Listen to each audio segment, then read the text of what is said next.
A little bit, yes, this mic. Ready, let me turn this on. All right, I think we're about ready to have our May meeting, folks. So welcome, everybody, to the May Blackland Prairie Master Naturalist meeting. Good to see you. They're still talking, aren't they? I'm going to get. Scott. All right, that took care of it. All right, pretty good. We're a well-disciplined group. Let me turn that on. We have members, welcome. Class of 2024. Who's here from class of 2024?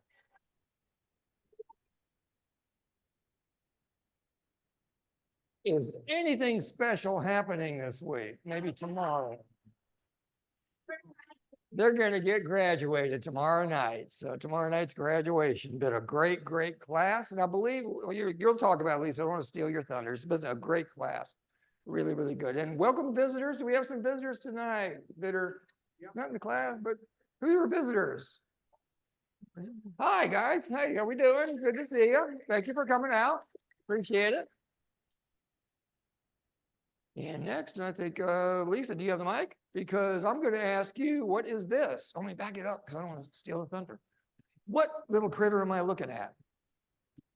Okay, this is my new favorite insect. And for those of you in class or training committee, you heard this last week, so I apologize. You're getting a rerun tonight. This is my new favorite insect. So can you advance it? All right, want me to put the name up? Oh. Yes. So it's called the Texas milkweed beetle. We just discovered it last year. So Erica, where's Erica? She's here, right? Erica found it first. Never seen anything like it in my life. And now we see them pretty regularly. But they're so cute. First of all, their name, Tetraopes texanus. So the Tetraopes means 4 eyes. So as someone who always wear glasses, I kind of like that. But the reason they're named 4 eyes is because their compound eyes, the antennas are right in the middle of each eye. So it divides them into 4 eyes. So interesting. So they're red like the milkweed bugs, and the bright coloring helps them scare things away, just like the monarchs and the viceroys and milkweed bugs and all those things. So they think it works a lot like that. They do feed on the milkweed, and they can tolerate the latex, and the latex builds up in their body and discourages predators. So, but the best thing about them, and I've read this, I haven't heard it myself, but it's my goal to hear them. So they squeak when they get distressed. No. So if they're on their back and they can't get over, or if they get too much milkweed, and I mean latex from the milkweed, they'll squeak pitifully. And even better, if they're very satisfied with eating or happy, they purr. Oh. Is that not cute? So anyway, so they're not as common as the milkweed bugs and things that you see more, but we see them pretty regularly this time of year. So be on the lookout for them. They're very cute. And if anybody hears them purring, please tell me. Please. Okay. I will get this back. Thank you, Lisa. Yeah, that's her new favorite bug. She just goes out every time we go out. We got to go find some. So they are cute. All right, membership report time. Man, what a February. This is our final numbers for February, and they were really, really, really good. Number of volunteer hours reported was over 3,400. Last year was around 2,400. The number of members reporting volunteer hours is 185. The AT was huge, not as big as last year's, which was a crazy huge number, but that's still a really, really healthy advanced training number from last year. And look at the total members that reported volunteer hours or advanced training, over 200. I don't think I've seen that before, so that's a first. So I want you guys to give yourself a high five. That was a really good month of February. It was an outstanding month. Okay, it's time for recertifications. Paulette, you want to come on up? We got a lot of recertifications this month.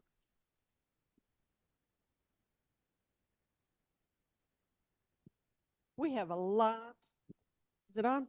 We have a lot of recertifications this month, and for those who are new, every year to recertify, we need 40 volunteer hours and 8 advanced training. So this is the group of folks who have achieved that for this month. We have Christina Lane, Callie Backer, Lauren Bendixson, Nancy Casillas, Terry Comingore, Patricia Crane, Sarah Densmore, Lisa Edwards, Kathy Grove, Barbara Hibbard, Greg Huff, Leslie Creasy, Nikki LaFavor, Kathy Ophium, Paulette Platko, David Powell, Rhonda Sanchez, Erica Shields, Jean Suplick, Kathy Westmoreland, and Peter Williams. Yay, big hand up.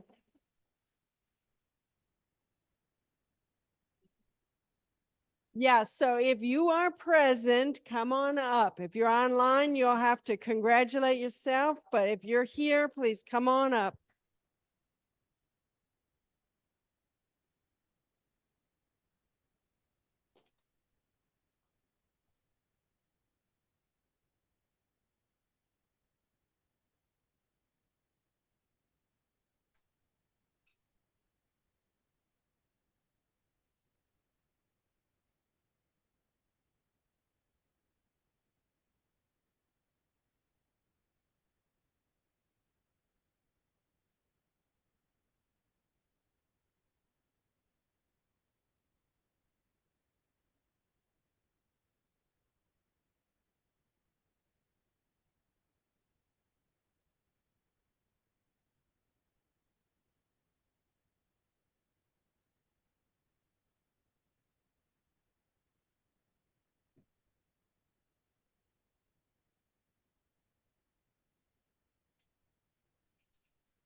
All right, so the next is the milestone achievement awards, and the first one we have is for 250 hours. So when you accumulate 250 hours, you get a lovely bronze dragonfly pin. So to this month, we have Cynthia Alexander Code, Kathy Batad, Francis Snow, and Peter Williams. Come on up if you're here.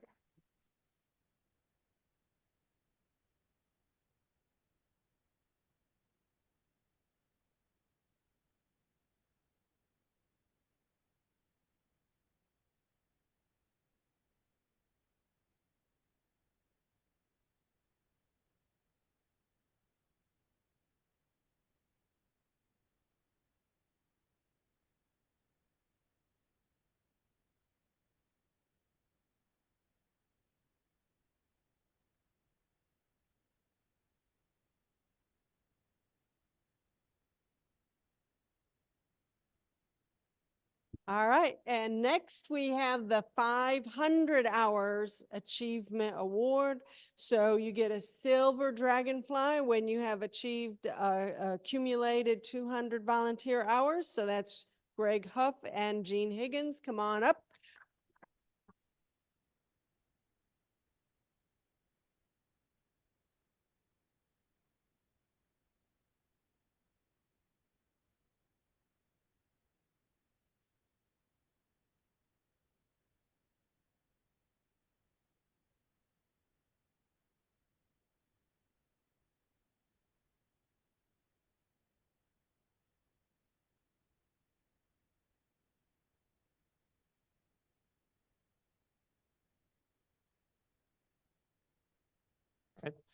Thank you, Paul. I appreciate that.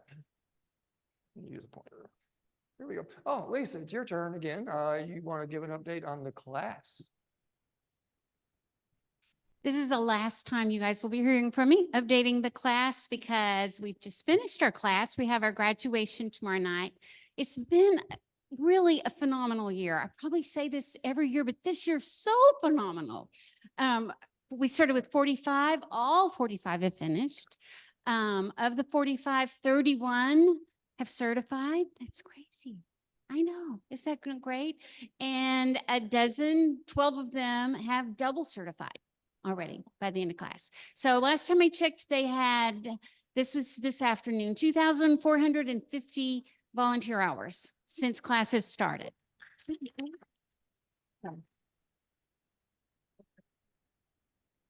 So that's all. So they're a great class. Right, very good. Yeah, outstanding class this year. It's absolutely outstanding class. Oh, you're not done? Oh, and here I am again. Okay.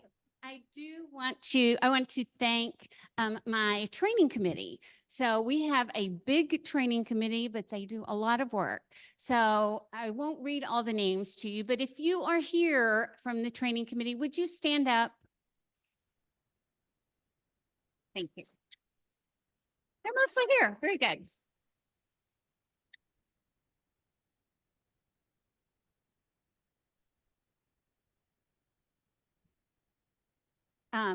This is where we disband our committee at the end of this time. So they have completed their service. Hopefully a lot of them will be coming back for next year to help Nancy. But thank you all for all your hard work.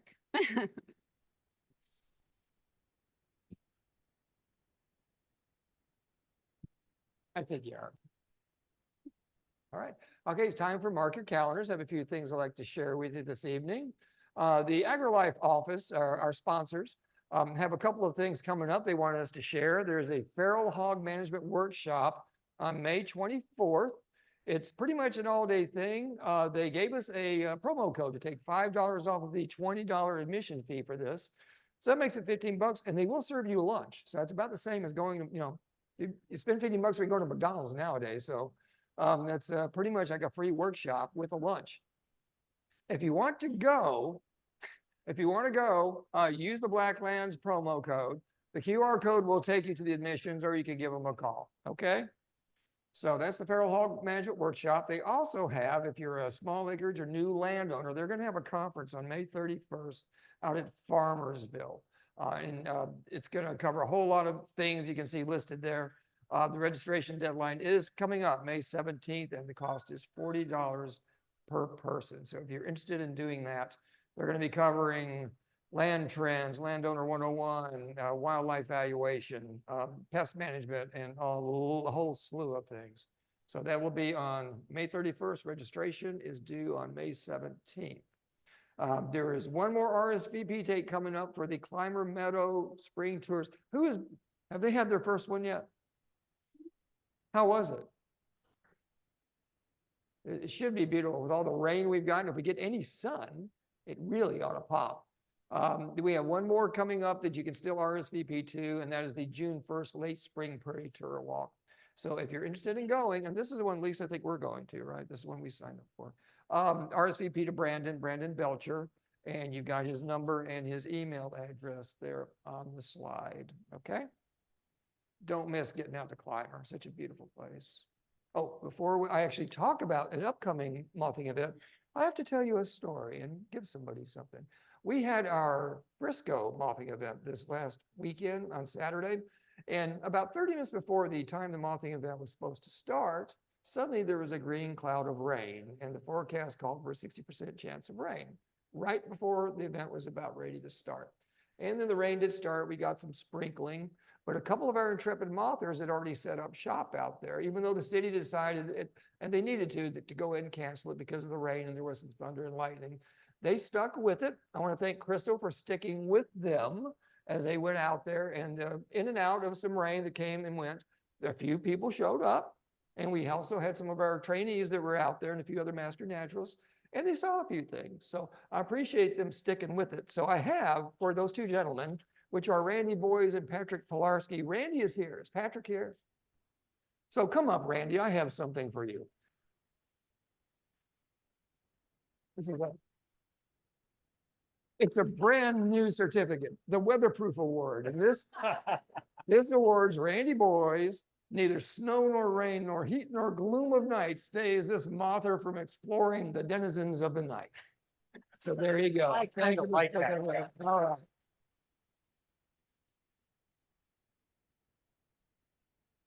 So anyway, I wish it wouldn't have rained. That's all I can say. I was really looking forward to a good mothing about that. But those guys stuck with it and we had one. Our next one that's coming up is going to be in Plano on June 15th at Oak Point Park. It'll be in the gazebo next to the Nature Learning Center. We will have Sam Kieschnick there. He will be our special guest. And that's always a blast having Sam there. Those are some photos from last year's Plano event. We had a big crowd, about 150 there. And it was sweaty and hot. And man, did we see some neat creatures. So it was pretty cool. So I hope you can be there. It'll be once again on June 15th. And it'll be at sundown till we get tired of mopping, which is usually about 10:30 or so. All right, Friends of Hagerman. Our folks at Hagerman couldn't be here tonight, so I told them I would cover this for them. We have a big event coming up with them on June 8th. Remember, we've got an all-day event. I really encourage everybody to be there if they possibly can. It's a way for us to see an absolutely amazing large wildlife preserve. And it's going to be on June 8th. It starts early in the morning with a bird walk with Jack Childs. There's going to be a talk on shrews at 10. And then there's going to be a rotation of tram tours and or an overview of Hagerman and or individual trail walks if that's what you want to do out there at Hagerman. But it's a really neat place to go. And if you haven't been there, I encourage you to go and to check it out. And our new master naturalist brethren that have transferred in from Blue Stem are really anxious to show us what they have at Hagerman, which is very special. So I hope to see you there. We're going to be there. Lisa and I will be there on the 8th. And it'll be a lot of fun. You do have to register. That's why I put the barcode on there, because especially for the bird walk, I know you have to register. And I think for the tram rides, because there's limited seating. So they're looking to get a head count on that. Did y'all get that? I can leave it up for a minute. I see some folks are still taking pictures. So that's Hagerman on June 8th. Annual meeting's coming up. Dave is going to speak to the annual meeting. You're going to speak to the annual meeting. I didn't read the memo. So I'm sorry. So if you've never been to one of these things, come on. It's so much fun. You even get to hear some really good speakers. I don't know why I'm there, but that's what I'm going to, but yeah, because they are asking for, if you have a program that you like to do and you share with people by the 15th, you can put in your presentation and they'll either accept it or tell you, no, we don't need it. But I eliminated one of my 4, so I opened up a spot. So come on. Yeah, so they're going to be opening up for our agenda. We're going to start seeing our agenda as soon as they decide who all the presenters are and they put it all together. They'll get it out there to us. If you're on the listserv from the state, if you're not, you need to be. Otherwise, you got to wait for Michelle to get it out to us. The link will be there for you to look at what's going to be presented. It's going to be in San Marcos. That's cool, because there is a lot of things to go to in San Marcos. There's probably going to be a lot of field trips, so you can go down there and go out and see things around San Marcos that you don't see around here. A lot of cool things. We've got a lot of good artists here. There's going to be contests to judge paintings or other artwork. Submit your things when the opportunity comes out. Just all kinds of fun things.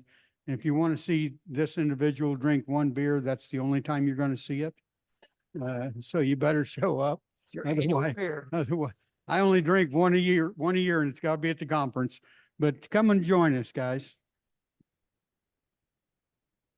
Thanks, Dave. And they had told me last week that they were going to get the lodging information out within the next few days. Haven't seen it yet, but keep your eye out for it. If you intend to go, you kind of want to jump on that. So we'll get it out as quick as we can. Today's point, if you get on the listserv, you'll see it first. And I mean, Michelle get it out quick, but that's the way to get it firsthand. Yes, Crystal.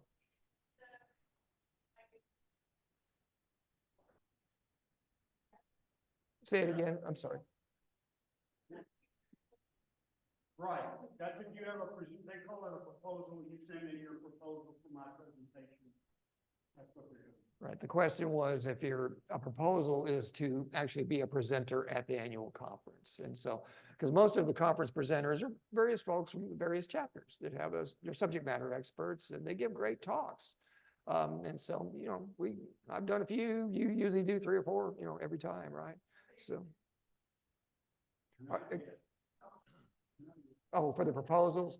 I don't think they're going to be extending the proposals date. We're right on top of it right now. So you got to jump on it if you're going to do it.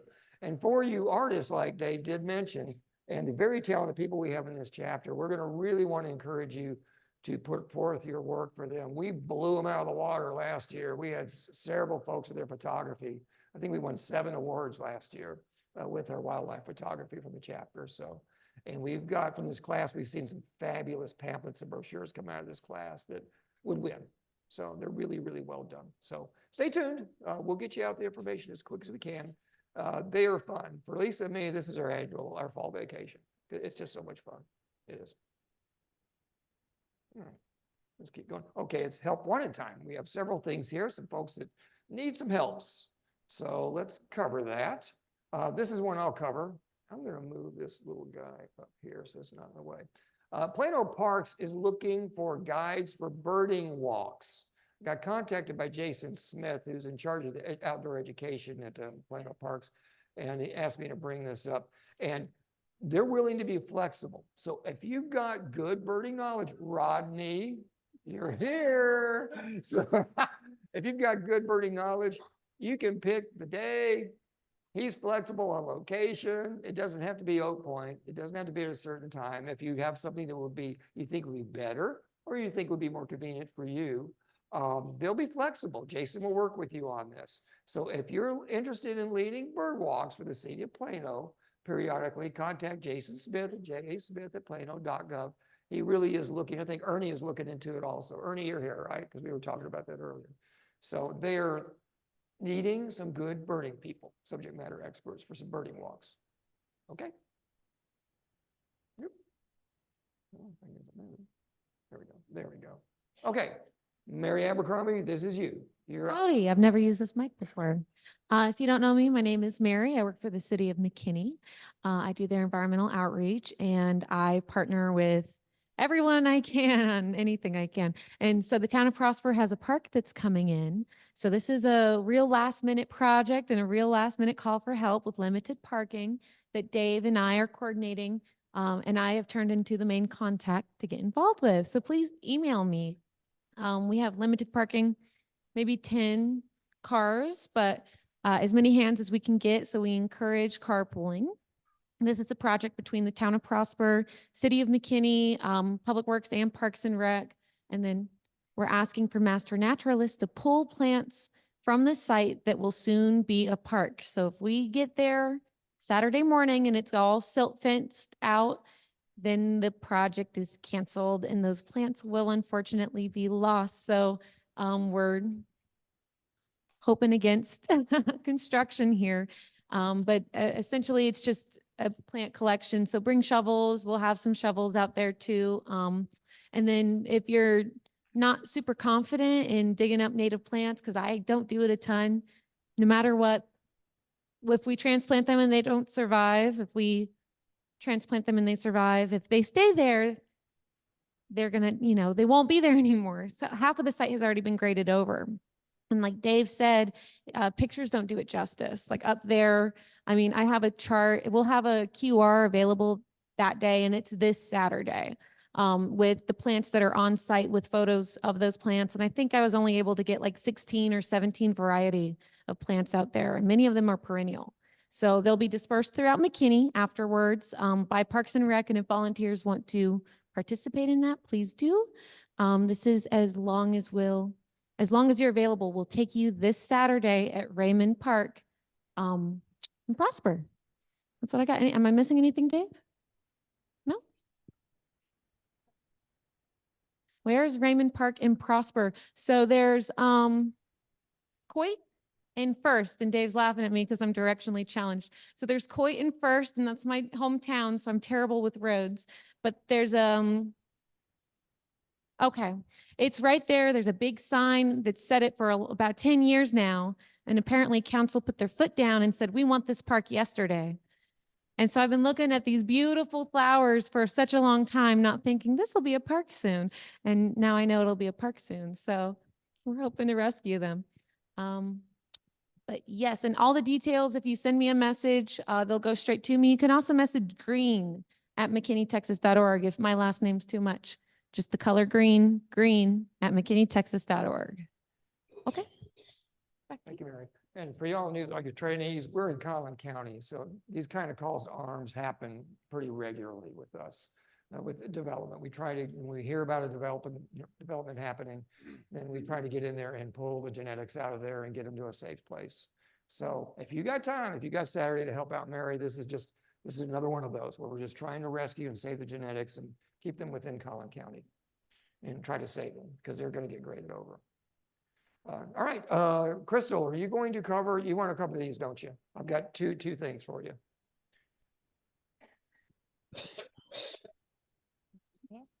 Hi, guys. We have 2 volunteer events coming up. They're both on May 31st. The first one is our Frisco Junior Ranger Trailblazer Day. And this is where we break our Frisco Junior Ranger book up into 6 stations. And we do a 2-hour event, have our kiddos walk through these 6 different stations and become sworn in as our Junior Rangers. So we're asking for volunteers to help us man those stations. And mostly with you all, we'd really like you to focus on the foliage and outdoor adventure. We have a tree walk that we need tree experts for. So if you are one, we'd appreciate that. Again, we're asking our volunteers. So the event is from 9 to 11, but for volunteers, it would probably be 8:30 to 11 on the 31st. And it's at Frisco Commons. And then we are doing a professional training day for teachers from Starwood Academy on the 24th. They're going to do a couple different projects, one out at 1135 or Iron Horse, and then they're coming over to Grand Park, and they're going to go out in the kind of untouched prairie area. So we need some master naturalists there who are skilled in INAT and plant identification to help these 24 teachers learn about that. The goal of this project is to teach them the activities that they can share with their students in the fall and get their students out there. They're going to be setting up parking at Legacy Christian so that we can walk from that corner area into the prairie and not have to go so far, not have to hike so far. That's also at the same time as the Junior Ranger Day. It's going to be from 9 to 11 at Grand Park in Frisco. And if you're interested in doing this, contact Crystal so she can get the names, because she'll need to send some information out to coordinate that. So Crystal, they need to get to you. And Lisa and I are going to help you with that. If you've never been, really, I don't think most of you have been out to this side of Grand Park unless you've been helping us with the Bio Blitz. This is the side where there's no trail. This is the side that's got some real jewel prairie areas that have been untouched for about 60 to 70 years. And we're going to take these teachers there and then make sure they're wearing long pants and hiking shoes. No flip-flops and shorts. They will not like this at all when that happens, because it's just tall grass to get out there and to get into the prairie. But it's absolutely beautiful. It'll be gorgeous on May 31st. And we could use the help because if we have 24 teachers, it takes more than 2 people to teach them. I naturalist and show them what they're looking at and make sure they appreciate what they're seeing. So a lot going on that date. That's why Crystal wanted to get up here and bring it up. So if you can help Frisco out on that date, we have a lot going on. Okay, a couple of things, some other stuff wanted to bring up. Oh, Lisa, I think you were going to cover this, right? The iNaturalist City Challenge event results are in, and she's going to This is share. the last time you'll see me tonight, I promise. Okay. We did have a successful City Nature Challenge the last weekend in April, so whenever that was. So despite we had terrible weather, so we got several of our events were rained out, so we were somewhat handicapped, but we still came in second for Texas and for North America. Yeah. For the US. Okay, so second in Texas, second in US. San Antonio did come in ahead of us. They probably had sunny weather all weekend. So they came in ahead, but otherwise we were second. So we were sixth worldwide. And the most exciting part, our own Gene Higgins from last year's class was the top observer in the whole DFW area. So that takes a lot to do that. She spent the entire 4 days out observing. She came to some events, but when she wasn't with us for our little outings, bio blitzes, she was out on her own the whole time. So do we have her number? Well, yeah, you kind of messed Okay. up my cadence. You didn't talk about the chapter numbers. Okay, I'll talk about the chapter numbers. Okay. BPTMN had 6,873 of all the people, all the chapter members that are in our project on INAT. If you use INAT and you have not if you haven't been added to the chapter project, email me or Erica, and we can do that for you. But most people, almost everybody is, and I know. So of those people, we had 6,873, over 1,000 different species and 79 observers. So we've come a long way in the last few years in this. Now we can talk about Gene Higgins, who had 1,396 observations in those 4 days. So she is not here tonight. And Erica. I'm going to tell, she's not here tonight. We have a little award for her next time. But also in the top 20 was Erica Shills. So come here, Erica. What's this?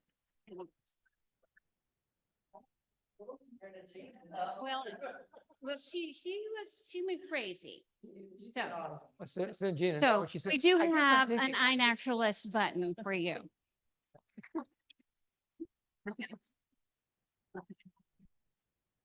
And that's all, I think. Okay.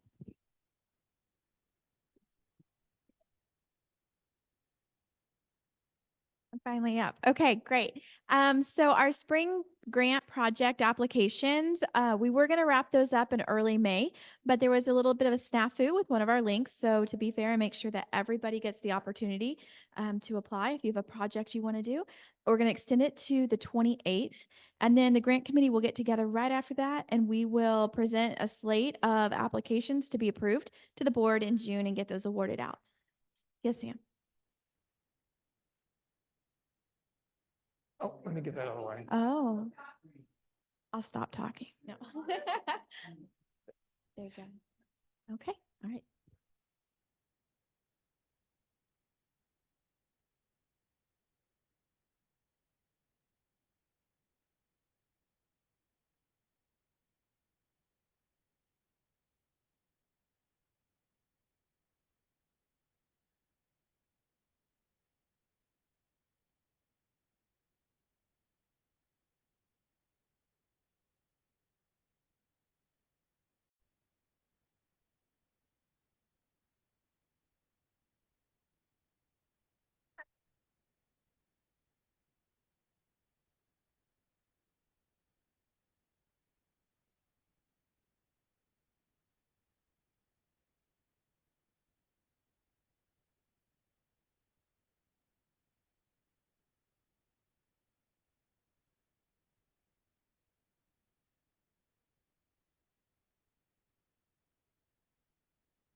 Okay, everybody. Thanks for coming back from break.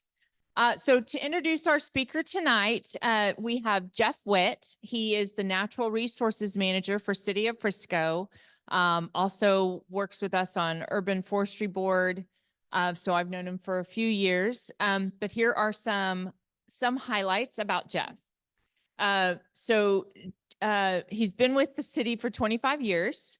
Previously worked in development services and engineering departments. During that time, he served as a resource to city on matters of ecological nature, long-range planning, and right-of-way acquisition. He has a master's degree in geography from East Tennessee State University. Prior to coming to the city of Frisco, he worked for the city of Plano. So been up here around for a while. Before entering public service, he served as a consultant to the Corps of Engineers, Air Force, Navy, yay, Department of Energy, and Department of Justice on environmental planning and natural resource preservation issues. So without further ado, we've got Jeff Witt.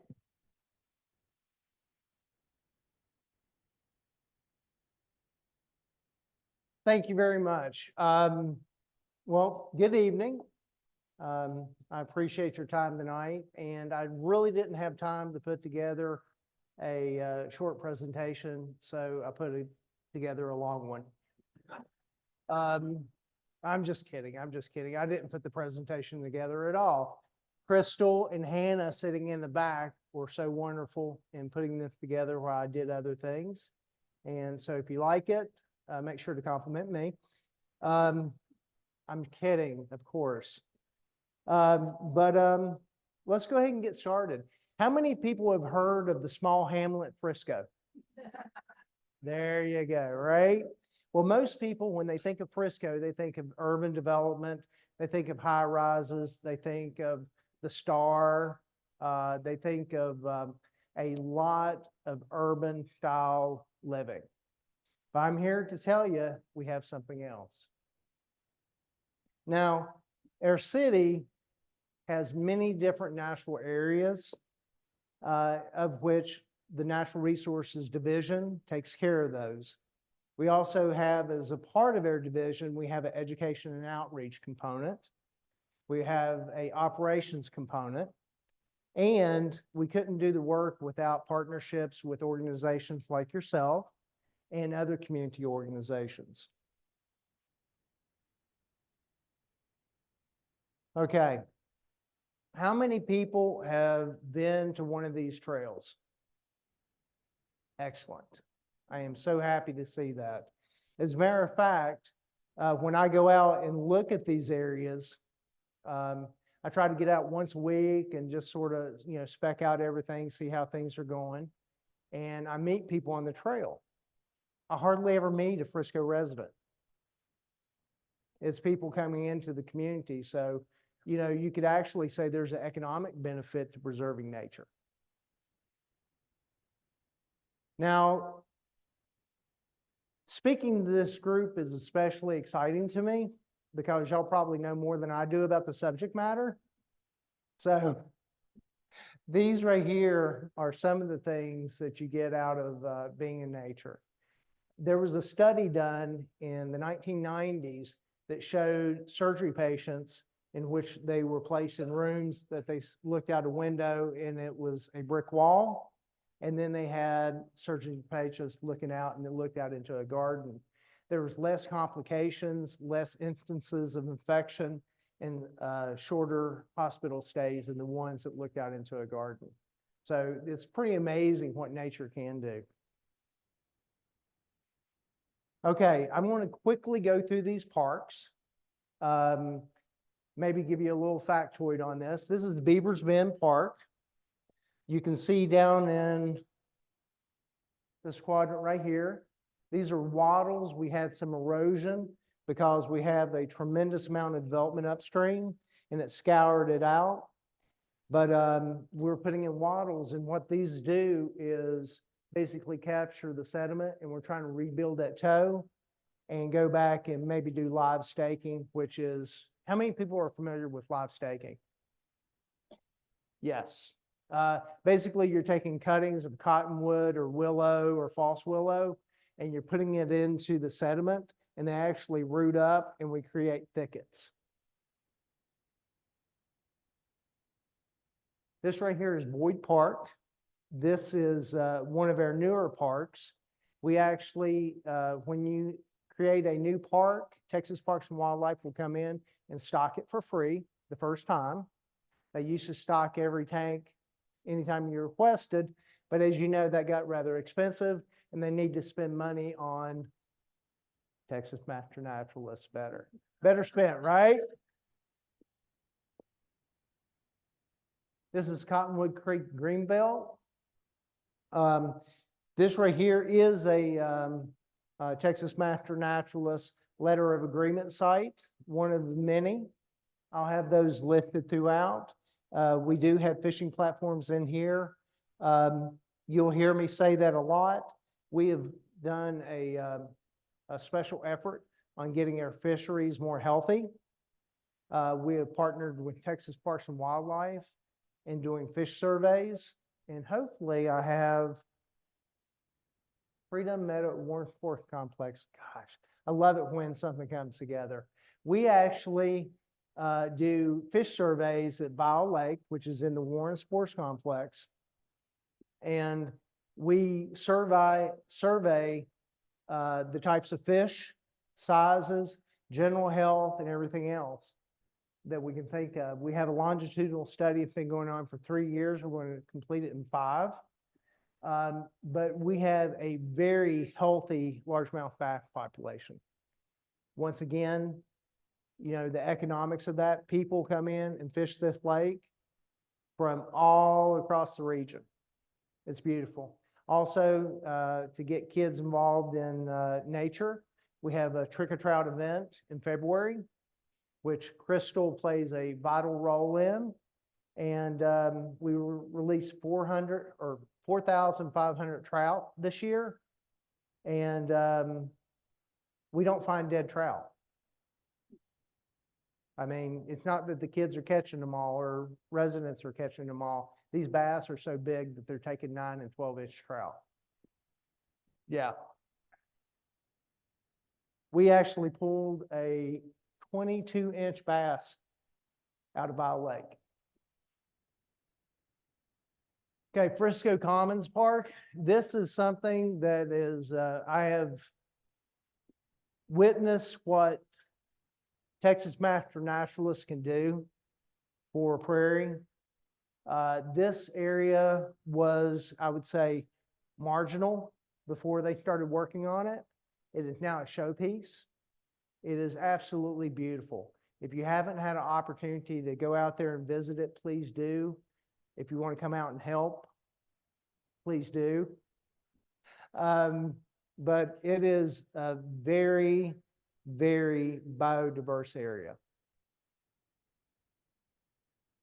Grand Park. Now, Grand Park is going to extend, and I'm going to name off streets. If you know them, that's great. If not, I should have a map up here, but I don't. It's going to extend from basically Dallas Parkway and Cotton Gin all the way to Lake Louisville. It's going to be one of the largest parks in the nation. To give you a sense of scale, Central Park in New York City is 839 acres. This right here is a corridor that is going to allow wildlife to cross through our city. It's going to give them a place to go. This is something that we're currently working on design for. There will be some developed components around the fringe, but our hope is to keep that natural beauty in place. Iron Horse Trail. This is at the bottom of that portion. It's a 1135 project, which is 1135 is a permit through the Corps of Engineers. We actually partnered with them in the early 2000s. It took 18 years to build this. 16 of it was permit approved. But it's probably my favorite place in all of Frisco because you go down there and you do not realize that you're in a urban area. You'll see up here in wetland sales 4 and 5, you have an abundance of waterfowl. I have been in this area where it's like you look across the lake and it's just bodies of ducks and coots and, you know, mergansers. And we also have wood duck boxes. We have approximately 100 wood duck boxes. And very interestingly, no wood ducks. Yeah, the wood ducks are bougie. They don't want our pods, but screech owls. We have a ton of screech owls. So they're using these boxes. I'm glad to see that they're getting some use.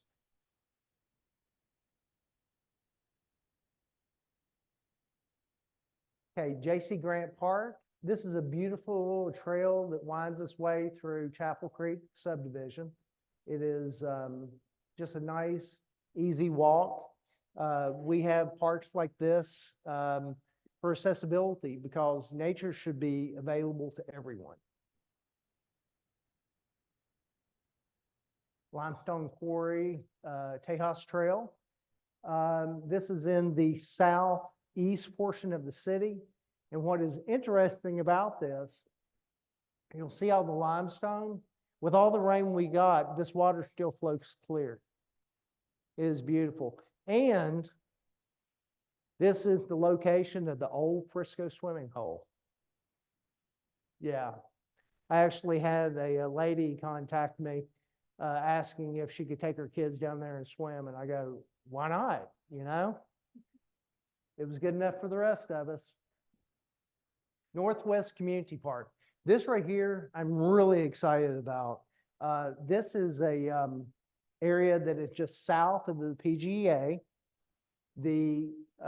We've done surveys in there and we found remnants of an ancient prairie, something that has never been tilled before, and is absolutely amazing. You can talk to Rick. He's been out there. He's seen the biodiversity of it all. And this is going to be developed. The components will be more developed on the southern portion of the site, but we're hoping to preserve all the native prairie.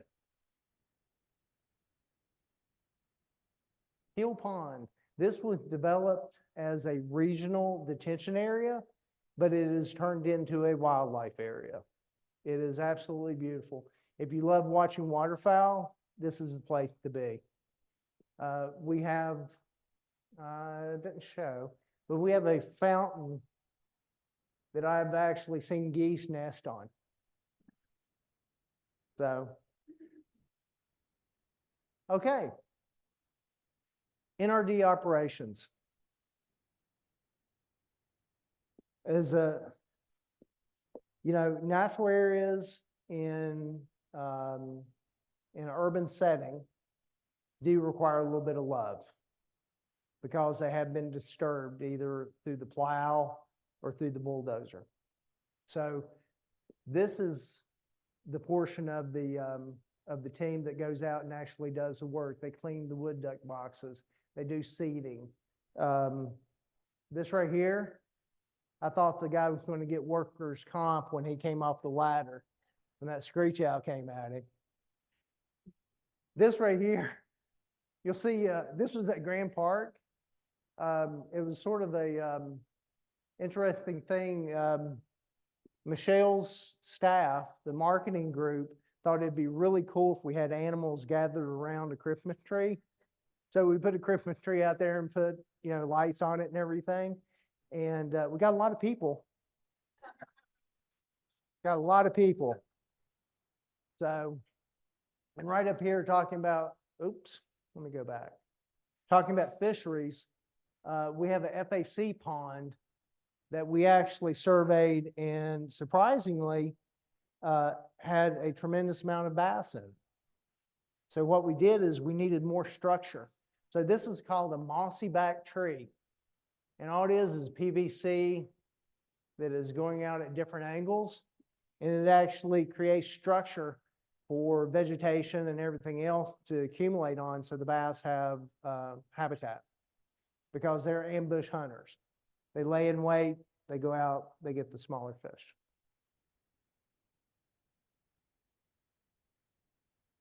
Okay. If you don't know what you have, it's hard to manage it. So one of the things we're doing is we're going out and we're inventorying all the trees in Frisco, the cultivated trees. Now, what we are starting to do is as we do work in forested, I'll get it out eventually. get my tongue wrapped around my eye tooth. I can't see what I'm saying.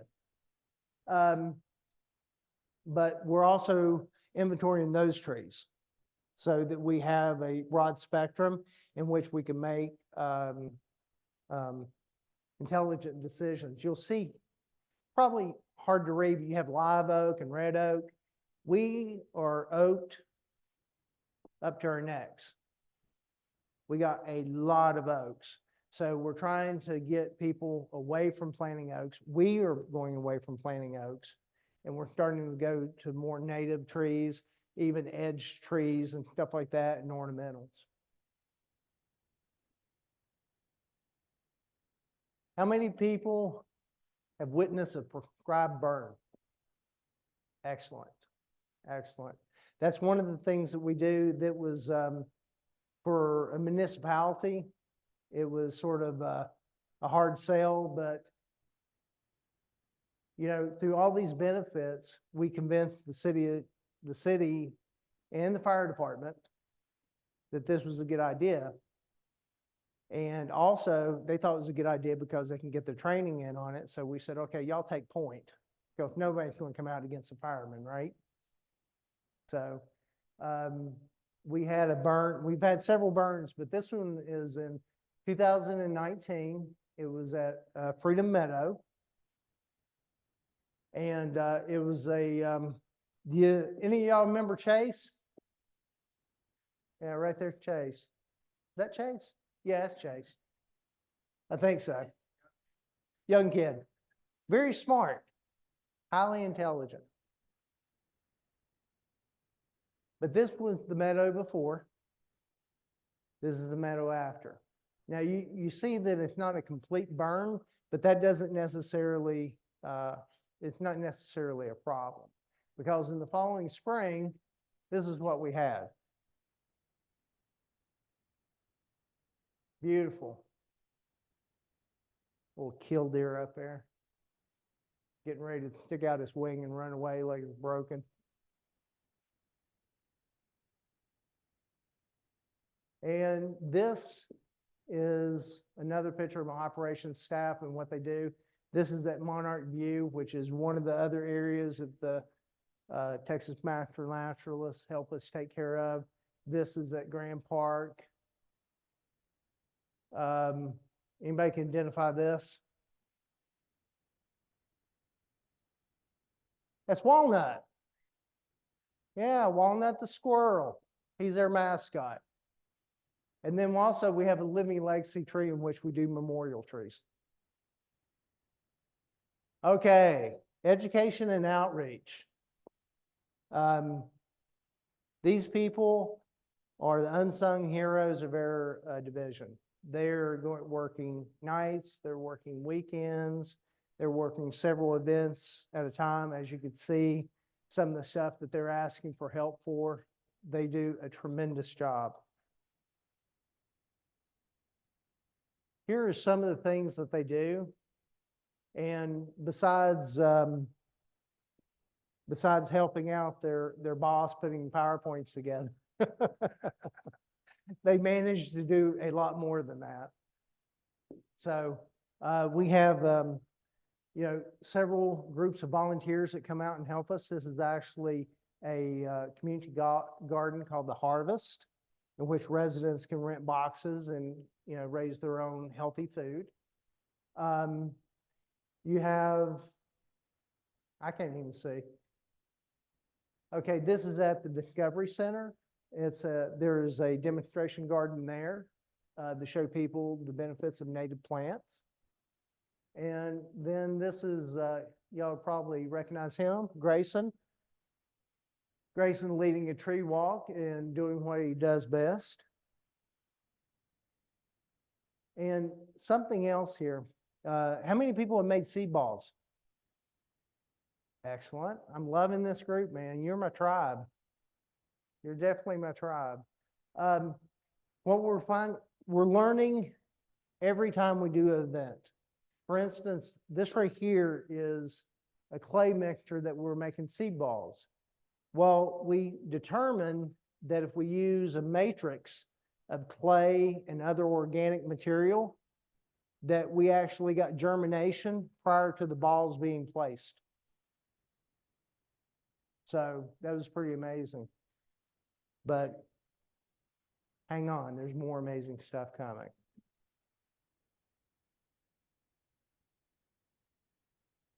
Okay, city collaborations. We do not, I believe it was Milton that said no man's an island. Is that correct? Okay. I'll make it up if it ain't.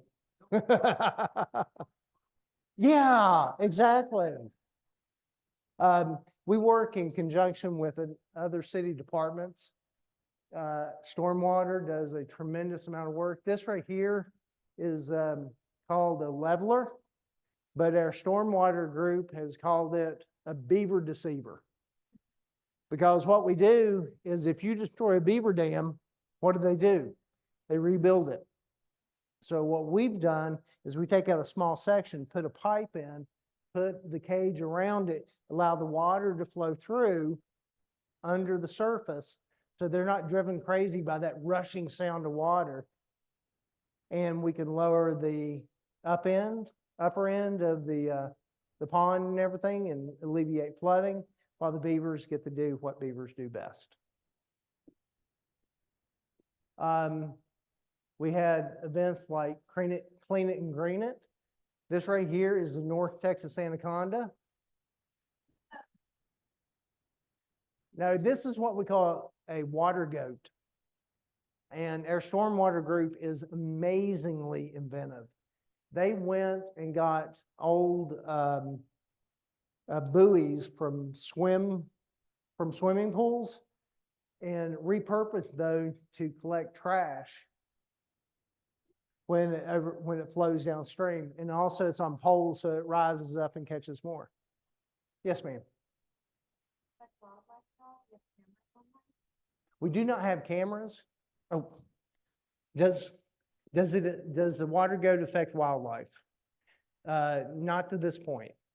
Yeah, we haven't had anything entrapped in it or anything else because we don't have netting underneath it.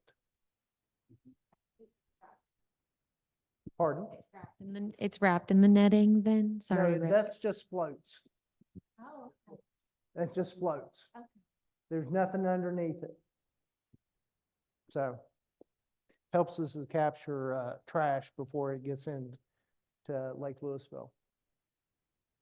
Okay, this is several pictures from our trick-or-trout event. And this guy right here, we ordered 4,500 trout. They were 9 to 12 inches long. They started putting the fish in, and here's this young lady right here. I think she was a breeder trout that got in there by accident when they scooped them up. Unfortunately, she had some bariatric problems, and they didn't, it's called bariatric embolism.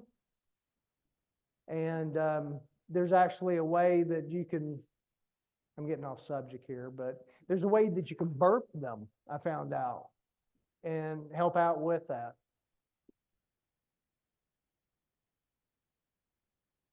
Community collaborations. This is where you guys shine, okay? Yay. I can't say this enough. I cannot imagine doing what we do without you guys. I mean, seriously, y'all are a multiplier. And when I tell people how much you cost, you know, they're just blown away, you know.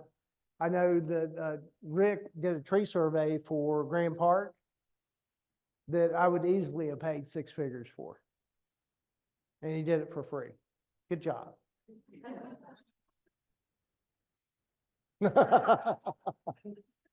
Now, you got this handsome fella right here and his beautiful wife.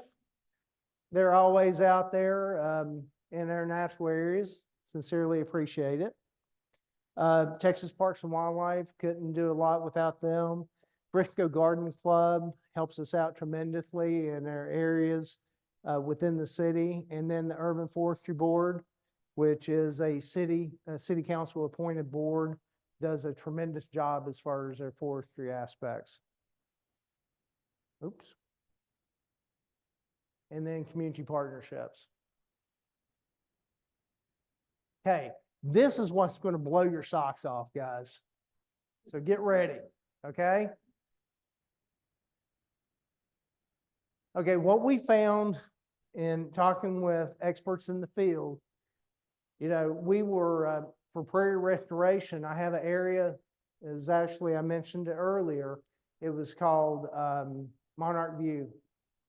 And we got overrun by Johnson grass, and it completely took over our prairie. So sad, right? Sad face. So we went in there, and the only way we could actually get rid of the Johnson grass is we had to do a pre-treatment and a post-treatment. We had to nuke it. It killed everything. So then we went back, we reseeded. It rains, it washes it out. We reseed it, washes it out. So unbeknownst to me, at first, Hannah was doing some experiments with milkweed. Now, call your attention to this. I bought 2 pounds. I bought 2 pounds of milkweed seed, not marijuana. And it cost me $2,000. 2 pounds. The stuff that Hannah is doing, she got from, she looked at Oklahoma State University. Pardon? Oh, I thought somebody had a question, sorry. And she started developing a process in which you're taking moist paper towels, you're putting the seed in them, and you're stratifying them in the cold. Now, while she's doing this, I'm talking to prairie restoration experts, and they're saying, oh, it's going to be 3 years because they have to go through the winter, they have to go to the freeze thaw, everything else. And you might as well just put burlap up there and just, you know, hang out for a little bit. Hannah was getting results that blew me away. For instance, she set up the experiment in which she was taking milkweed seeds, putting in the paper towels and putting them in their refrigerator. She actually was doing experiments with boiling. She did that in our coffee pot. So if you ever come to the city of Frisco, our coffee tastes great. If you're a monarch. And we had a little IKEA greenhouse, and she was running these 1 week, 2 week, 3 week, 4 week, and putting these in the greenhouse once they sprouted. What we found was the sweet spot was 7 weeks, and we got 90% germination. I mean, let that sink in, guys. I mean, some studies have shown that you could get 1% germination by scattering seed. 1%. It can go up depending on different site conditions and stuff, but 90%. So we've been planting those plants out at Monarch View. Let's see here. Here's her experiment. And you can see the this group right here with the 7 weeks of stratification had that result. Now, something else, while we've been trying to renovate this park and bring it back to its former glory, somebody steps in, Texas Master Naturalists. We got a grant from Monarch Watch, and we got 200 milkweed plants. You know, I called Rick. I said, hey, dude, I need some help. He gathered up the troops. They started planting them along the upper edge. We In the process of getting all this done, I was talking with Hannah, and in their budget, I put in for an experimental garden, in which I want to take the work that she has done and upscale it. So we can actually start growing our own milkweed. And if this works with milkweed, why can't it work with other wildflowers? So we could actually become our own nursery, and when tragedies like this happen, we could actually replicate the prairie within a greenhouse in a very short period of time.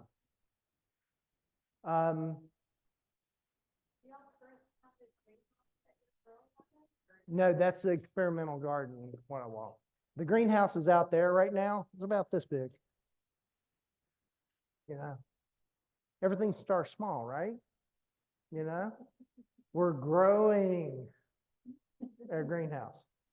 Jeff, real quick though, I believe a bond package was approved for a nature learning center at Grand Park, and I think a greenhouse is part of that.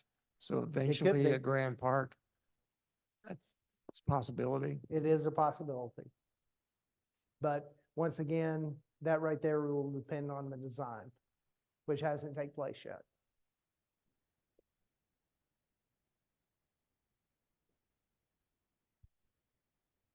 Okay, these are just some pictures of, we have an event called Buffalo Stomp, in which we make seed balls and kids go out and replicate, you know, what the buffalo did along the prairie. Now, has anyone here been to one of our Buffalo Stomps? Okay. Come next year, because Buffy was here this year. Buffy is a bison. And we had a live buffalo. We had lots of kids. We had the Texas Master Naturalist. Funny how that name keeps coming up, right? You know? And we also had the Raptor Center out there. So it is a really good time. Okay, I bored you long enough. So here's your opportunity to quiz me and stump the chump. Yes, ma'am.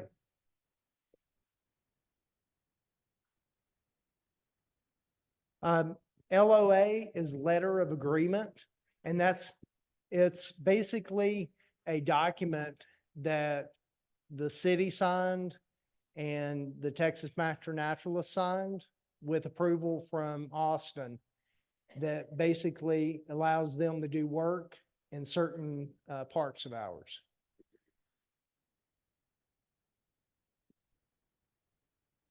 Yes, ma'am. The limestone rocks in that grass field at the limestone quarry. Did y'all put those in that field? Weird question. The blocks, Yeah, the Yes. blocks. Okay.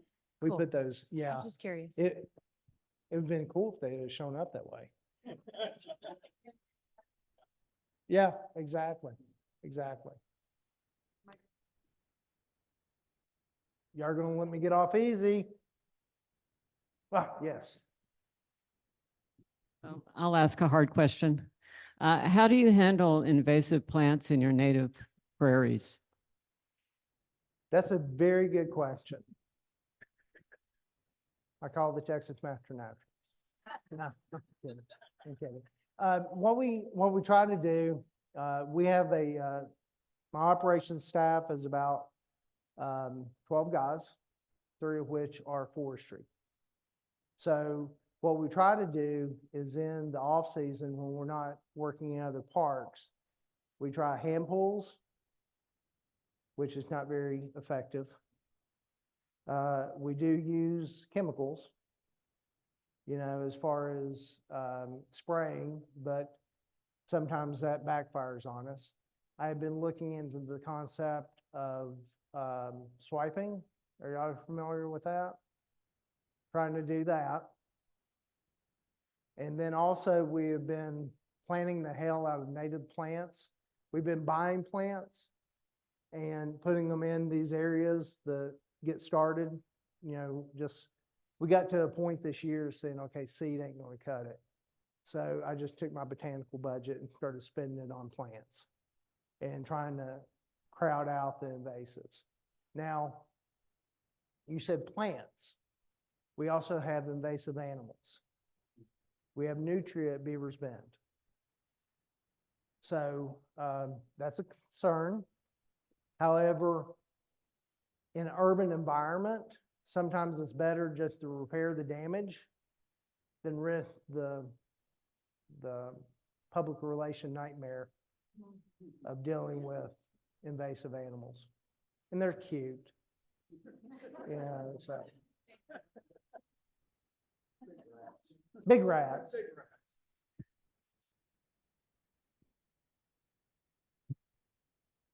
So in your prairie areas, are you doing mowing? What are you doing to try to keep the brush from encroaching? Because I live in the colony on the Shoreline Trail and our little meadow is getting smaller and smaller. Right. Just due to the, cedar elms out there mostly. You want cedar elms? We'll give you some of those, by the No. way. Okay. At Frisco Commons, y'all have done a tremendous job in keeping cedar elms out of our prairie. Y'all been girdling, y'all been cutting, y'all been removing woody vegetation. We use fire, prescribed fires.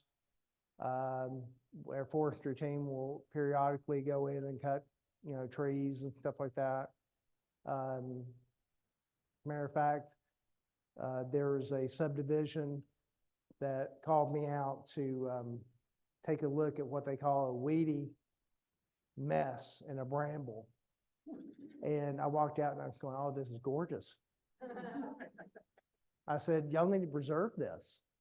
This is amenities of your neighborhood. And, it's like the guys in the back there, Crystal and Hannah. It's all about education. It's like you could have something and somebody calls it a weed and you put an interpretive sign in front of it and then all of a sudden it's beautiful. And Donna, to help me answer that question for him, of the meadow areas that we work on, we cut and this is part of our agreement we cut the small stuff. We use hand saws and things of that nature. Anything bigger than that, we flag it and his crew will come get the bigger stuff. So that's how we work it. Yep.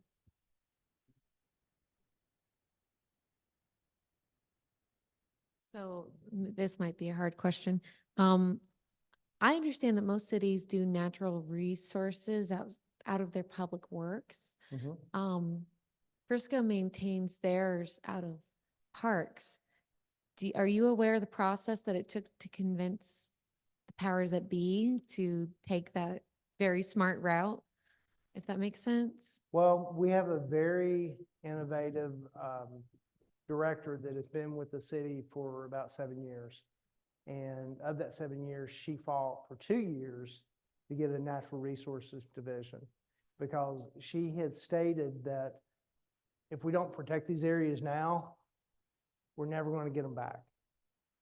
And luckily, I was in engineering and had an environmental background. And she came to me and she goes, hey, I'm not sure where this is going, but what do you think about, heading this up? So here I am. There I am. Yes, ma'am. Follow up on that question with what other cities in North Texas are following Frisco's lead? Because it sounds like you're out in the front of the ecological issue. Well, I don't know if I can really truly answer that question. I know that Plano does an excellent job. I know McKinney does well. I think that there's a lot of cities around the Austin area have natural resources divisions, and they're very advanced. But I think as time goes on, people, I was told one time by a rancher that lived in Frisco, he goes, are y'all going to stop until you concrete every square inch of Frisco? And I think that people long for this. When we did surveys for Northwest Park, we had residents calling out for natural areas. preserve these areas. We want to keep them. I want my kids to grow up where there's something, you know, that they can play in and be a part of. So I find that very exciting that we've made a turn, so to speak. So didn't really answer your question, but I stepped around it pretty good, right? Okay, thanks. Okay, I have an online question. What % of Frisco is parkland or water? Wow. I know. That I is a need hard that one. Jeopardy music right now. Sorry. Yeah, Jeopardy music, definitely. What percentage of, Well, Frisco, let's do some figuring here. Frisco is 70 square miles. We have, as far as nature areas, we're probably looking at about 14 to 1,600 acres. So people that are smarter than me than the audience figure that out. 2%? Okay. 2 square miles. You said 2 square miles? That is a wag. But it sounds close. Okay, I have a couple online questions. What type of milkweed are you growing, green or others? We're We got the expert. Green it is. Green it is. And then can Jeff tell us the mix they use for such good germination of the seed balls? Well, yes. Wait, Hang on, wait, you need the mic.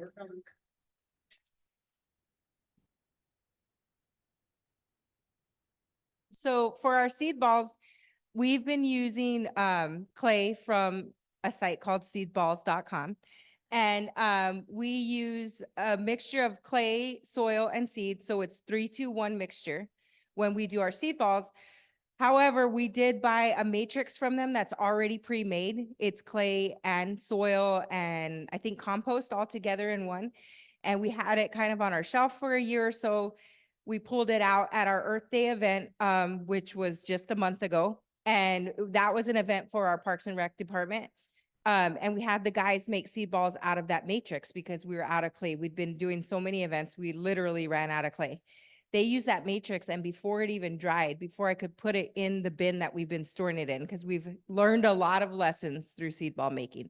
So if you have questions on that, you can reach out to us for sure, because we can give you some ideas on how to make it better. But anyways, when I went to put them away, the ones that they had used the matrix in were already growing. So they were able to take those seed balls from a week prior and put them out in one of our eroded areas. And hopefully within the next couple of weeks, we can get pictures of them already growing and out there in the field. So we immediately ordered more so that when we have those emergency situations, we can do that. The seed is Native American seed. We have Comanche mix, Blackland Prairie mix, and pollinator mix that we use. Three parts clay, 2 parts soil or compost. Hannah and I have been mixing them together, and then 1 part seed. And then we're really strict on our sizes. We don't like people to get them bigger than a quarter. We make people cut them in half if they make them too big. And we also have people challenging each other. So the Frisco Garden Club will compete against the Master Naturalists and vice versa.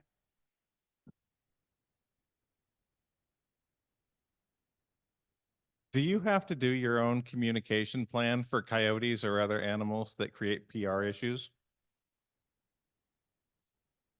As far as urban wildlife conflicts, that typically comes out of our police department because they house animal services. And, you know, the coyote in the room is, we did have an attack, I guess, 5 years ago, you know. The situation was the animal was acclimated to human contact. I mean, it approached the woman, possibly looking for food, and she ran. So it initiated a predator response. Most likely. That is my opinion. That is not the official opinion of the city of Frisco. That is my opinion.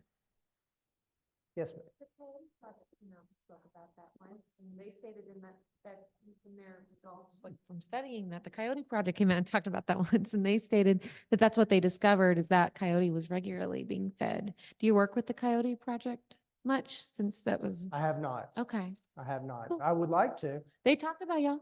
So, Oh, okay, yeah, great. it's positive things, positive things.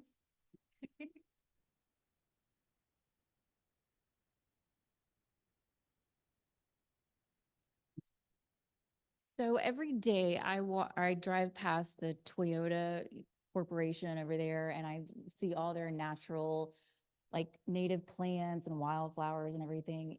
Are there resources that, would incentivize businesses to do more of that, like around their headquarters or their property lines or anything that would just kind of induce them to go with more natural, whether it be water collection or planting or anything, That'd be us. Yeah, because the city, we have water conservation, folks that just do water conservation. They're doing a lot of native plant seminars and different things, reaching out to residents. And also with their development process, they encourage native plants and encourage, lost my train of thought, sorry, more sustainable way of development. So, but as far as organizations, you also, corporate organization can go through the LEADS program. Are you familiar with that?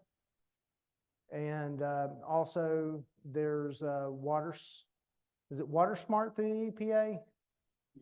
You can do that, and then also do the plug, the Energy Smart too. So, but really it depends on the city has to take a stance, whatever city that may be. I think that's Plano, right? Yeah. If anybody's ever been out to down Preston to see what the Capital One grounds look like now in Plano, it's all tall grass prairie. Almost all of the property is tall grass prairie and flora. Yeah, grasses and flora. Sorry, I couldn't answer your question better. I'm going to get the acronym wrong, but the North Texas Council of Governments just reached out. They are going out for the regional CCAP, comprehensive conservation and I forget. Yeah. But I got anyways, it. go out and if you look at the NCTCOG, which represents for air quality, water quality, et cetera, 110 cities in the area. They did just open up a request for public input, and that's where they're trying to look at how much of a program should there be? Should there be regulation versus incentive and this and that and the other? So feel free to go out, make your comments. Excellent. Thank you. Yeah, regional organizations too, especially when like North Central Texas Council of Government gets federal money, and then they partner with corporations and cities and different things for giving out money for grants to switch over landscaping and that sort of thing for water conservation. I'm going to do a plug here. We've got a lot of rain, but we also have a lot of people, and we got more people coming in every day. Water conservation is going to be key for the development of this region. I think it's probably going to be more so than availability of land. We can always go up, right? But when we run out of water, we're in a mess.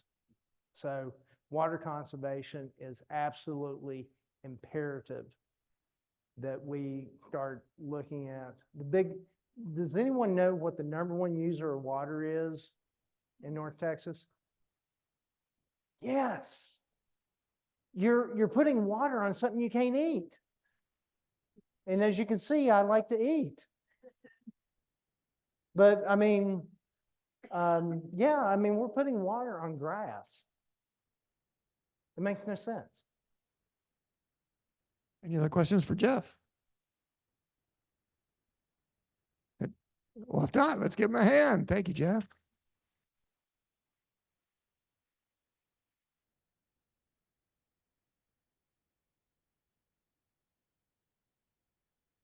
Follow, play Frisco. Okay, thank y'all so much.